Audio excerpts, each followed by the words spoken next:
Hey guys, how's it going? How to solve issues with early voting. So gather data on specific issues such as long wait times, accessibility problems, or technical glitches.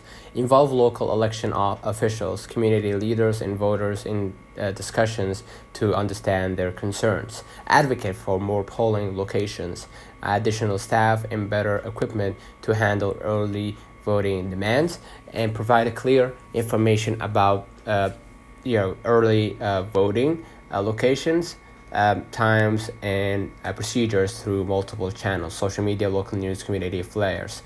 Uh, Ensure that early voting sites comply with the ADA standards and meet the needs of all voters, including those with disabilities.